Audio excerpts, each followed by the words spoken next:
अजीजों, ये हालात सबकी जिंदगियों में होंगे। दुश्मन जो होता है वो तुम्हें मजबूत करने के लिए होता है। एक बुजुर्ग ने फरमाया था, बुजुर्ग बैठे हुए थे और अचानक वो दुआ करने लगे कि अल्लाह ये दुश्मनों को सलामत रखे, ये भी नियामत है। तो सब लोगों ने कहा कि हुजूर दुश्मनों की हिलाकत की दुआ की जाती है, आप कह रहे हैं वो सलामत रहे? कहते हैं हाँ, इसलिए कि वो होते हैं तो हमारा ईमान मजबूत होता है, वो हमारे ईमान को मजबूत करते हैं। और हत्ता के उस बुजुर्ग ने फरमाया अगर ये ना हो तो हमें शहादत का दर्जा कहाँ से मिले, गाजी का दर्जा कहाँ से मिले? इनके साथ मुकाबला हो तो ही ये सब मामलात हैं, कोई हो ही ना तो फिर कहाँ से हमें ये सब नियामतें मिलेंगी? बहरहाल उनका अपना कॉन्सेप्ट, उनका अपना तस्वुर। लेकिन हमारे लिए जिंदगियों में मेरे अजीजों, हर एक के साथ अल्लाह ताला ने एक शैतान पैदा किया है। हर एक के साथ एक शैतान है। नबियों के साथ जब कहा गया तो शैतान तुम्हारे साथ भी है, हमारे साथ भी है। अब शैतान की दो किस्में बयान की गई हैं कुरान में, एक इंसानों में से और एक जिन्नात में से। और आपने सूरह नास में पढ़ा होगा, आखिरी आयतें जो है अल्लज़ी युवस्विसु फी सुदूरिन नास मिनल जिन्नति वन्नास, उस शैतान से अल्लाह की पनाह जो लोगों के सीनों में, दिलों में वसवसे पैदा करता है, वो कौन है? मिनल जिन्नति वन्नास, जिन्नात में से और इंसानों में से। और इसी तरह भी मैंने जो आयत पढ़ी, अल्लाह फरमाता है वकदालिका जअलना लिकुल्लि नबिय्यिन अदुव्वन शयातीनल इंसी वल जिन्न, हमने हर नबी के साथ एक दुश्मन पैदा किया, इंसानों में से और जिन्नात में से एक शैतान। तो शैतान दोनों में भी है, इंसानों में से भी होगा, जिन्नात में से भी होगा। बहुत सारे लोग ये तस्वुर करके बैठे रहते हैं शैतान का मतलब दो बड़े सींग वाला होगा, बकरे की मुंडी वाला होगा, लंबे बालों वाला होगा। शैतान की ऐसी कोई शक्ल नहीं। शैतान तुम्हारे करीबी दोस्त की शक्ल में भी आएगा, जो तुम्हारे आसपास हैं, इनमें से कोई शैतान हो, अच्छी शक्लों में भी होगा। और जिन्नात में से जो शैतान है वो गायब होगा। लेकिन ये दोनों हमारी जिंदगी पर बहुत असर करते हैं, बहुत बुरी तरह से असर करते हैं। ये मुसलसल खैर के रास्ते से हमें भटकाने की कोशिश करते हैं। ये नमाजें हैं तुम्हारी, ये दुआएं हैं और बुजुर्गों की सोहबतें हैं जो इन शैतानों से तुम्हें बचा रखी है। वरना इनसे मुकाबला करते करते आदमी कितने तो गुमराह हो गए, भटक गए।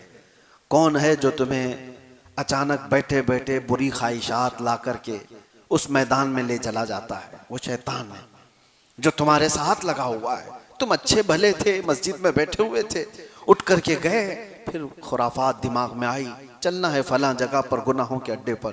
कौन लेकर के गया तुम्हें? दो, या तो एक गायब लेकर के जा रहा होगा, या तो एक कोई हाजिर होगा। हाजिर होगा तो तुम्हारा दोस्त होगा, गायब होगा तो जिन होगा। ये दोनों में से कोई एक तुम्हें लेकर के जा रहा है और तुम भटक गए, बहक गए। मेरे अजीजों, इनसे मुकाबला करने के ही लिए इस दुनिया में हमें भेजा गया।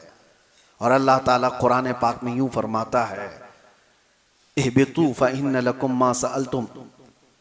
नहीं, पहले पारे की आयत है। अल्लाह तबारक व तआला यूं इरशाद फरमाता है, आदम अलैहिस्सलाम और हज़रत हव्वा को जब जन्नत से उतारा गया था, अल्लाह ताला फरमाता है वलकुम फिल अर्दि मुस्तक़र्रुन व मताउन इला हीन, तुम्हारे लिए एक मुकर्ररा मुद्दत तक यहाँ पर हम भेज रहे हैं दुनिया में, और हर एक को एक का दुश्मन बना करके भेज रहे हैं। यानी शैतान को इंसान का दुश्मन बना करके भेजा गया है। इससे मुकाबला करते रहो और वापस तुम्हें हमारे पास आना है और हम तुम्हारे अमाल का सवाल करेंगे। यहाँ हमें जो भेजा गया है, मुसलसल हर दिन हम लड़ाई में मौजूद हैं, हर दिन हम लड़ाई में हैं। अपने जहन में मौजूद ख्यालात से लड़ रहे हैं, अपने आसपास के हालात से लड़ रहे हैं। और अगर ये दुश्मन ना होता तो आप अल्लाह की जात पर यकीन कैसे करते? उसकी बारगाह में झुकने की और दौड़ करके आने की आपके अंदर जो तमन्ना है वो कहाँ रह जाती? इसीलिए मैंने शुरू में ही कहा, अगर दुश्मन ना हो तो आदमी ढीला पड़ जाता है और उसे किसी चीज की हाजत ही नहीं रहती, जरूरत ही नहीं होती। मैंने एक दानिश्वर से पढ़ा था, जापान वाले लोग, ये तवज्जो से सुनिए, मछली खाने के बड़े शौकीन, और वैसे भी उस तरह के ये जो लोग हैं चाइनीज टाइप के, इनके यहाँ मछली का रिवाज ज्यादा है। लेकिन जापानी लोगों का एक उनकी एक आदत ये थी कि वो ताज़ी मछली खाते थे। तो होता ये कि समंदर से मछलियां पकड़ करके लाने तक वो बासी हो जाती, मर गई होती, क्योंकि 2-2 दिन 3-3 दिन के बाद मछुआरे आते थे बड़ी मछलियां लेकर। तो अब उसके लिए इन लोगों ने एक दूसरा तरीका इख्तियार किया कि नहीं, ताज़ा मछली खानी है तो एक बहुत बड़े टैंकर जहाज के समंदरों में भेजे गए। उसमें पानी रहता था, मछलियां समंदर से पकड़ी जाती थी और पानी में डाल दी जाती थी, और पानी में डालने के बाद वो पानी में तैरती रहती थी तो जिंदा रहती, और जब साहिल पर आते तो अभी मछलियां जिंदा ही रहती थी, मरी हुई बासी नहीं होती थी। तो ये चंद दिन तक चला, लेकिन ये भी फेल हो गया। क्यों? वजह ये थी कि लिखने वाले ने लिखा है कि वो मछलियां जो समंदर में तैरती थी उस तरह से ये टंकी में नहीं तैर रही थी।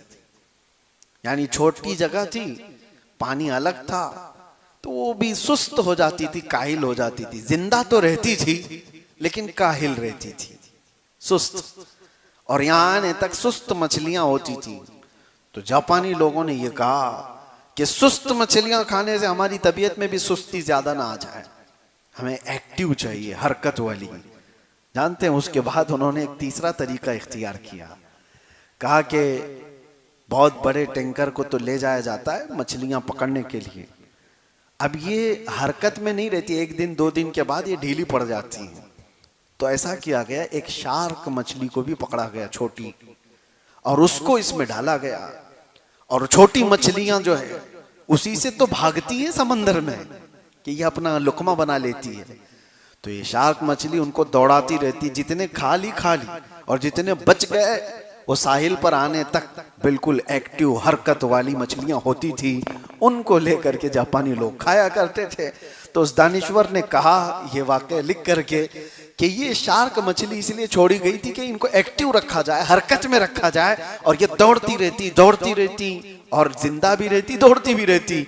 और दानिश्वर कहता है इसीलिए हर एक की जिंदगी में एक शार्क का होना जरूरी है, ताकि वो उसे दौड़ाता रहे और वो भाग करके अल्लाह की बारगाह में आता रहे।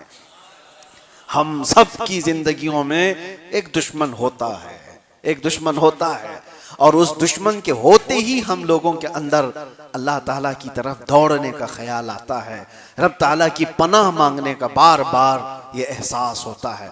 आप खुद अपनी जिंदगियों में महसूस करते होंगे, हम जिसके पास भी जाते हैं, किसी से मुलाकात किया, किसी के घर में गया, सबसे पहले वो दुआ की दरख्वास्त करते हैं। क्यों मियाँ, आप खुद भी तो दुआ करते हैं, हमें दुआ की दरख्वास्त क्यों करते हैं? और फिर अगर तफसील से कहेंगे तो यही कहेंगे कि हजरत फला मामलात में बहुत घिर गया हूँ, लोगों की नज़र बहुत है, आप दुआ करें, अल्लाह बुरी नज़र से बचाए। ये कॉमन दुआ है, सबके लिए है। यानी सबको एहसास है कि कुछ लोगों की बुरी नज़र है। बुरी नज़र का ये तुम्हारे अंदर जो एहसास आया, यही एहसास तुम्हें अल्लाह की बारगाह में पनाह मांगने पर ले आता है, अल्लाह के करीब हो जाते हो। और इसी वजह से अल्लाह ताला ने भी तुम्हें मायूस नहीं किया। कुरान में अल्लाह फरमाता है फला तख्शौहुम वख्शौनी, उनसे मत डरो, मुझसे डरते रहो। लेकिन है कि अल्लाह के पास तो आओ, दुश्मन तो हैं तुम्हारे, लेकिन डरो मत। अल्लाह फरमाता है मेरे दरबार में आओ। और अल्लाह ने 2 सूरतें उतारी, कुल अऊज़ु बिरब्बिल फलक और कुल अऊज़ु बिरब्बिन नास। मेरे आका सल्लल्लाहु तआला अलैहि वसल्लम पर जादू किया गया था, पता है आपको? हुजूर अकरम सल्लल्लाहु तआला अलैहि वसल्लम पर जादू किया गया था, ऐसा सख्त जादू कि हुजूर का जिस्म बुखार से पूरा जर्द हो गया था। और फिर वो पता भी किया गया कि कहाँ जादू करके क्या किया गया है। आपका पुतला बनाकर उसमें सुइयां या फिर बाल वगैरह लगा करके जिस तरह से भी जादू किया गया, हुजूर सैयदुल मुरसलीन सल्लल्लाहु अलैहि वसल्लम पर यह असर किया गया। उसके अलावा खैबर के मौके पर जहर दिया गया था, गोश्त में जहर रख करके। हुजूर पाक सल्लल्लाहु तआला अलैहि वसल्लम पर जब ये इस तरह के हमले हुए थे तो अल्लाह ताला ने मुअव्वज़तैन को उतारा। मुअव्वज़तैन किसको कहते हैं? कुल औज़ु बिरब्बिल फलक और कुल औज़ु बिरब्बिन नास। कहा गया जो इसको पढ़ ले अल्लाह दिन भर उसको जादू सहर से महफूज रखेगा।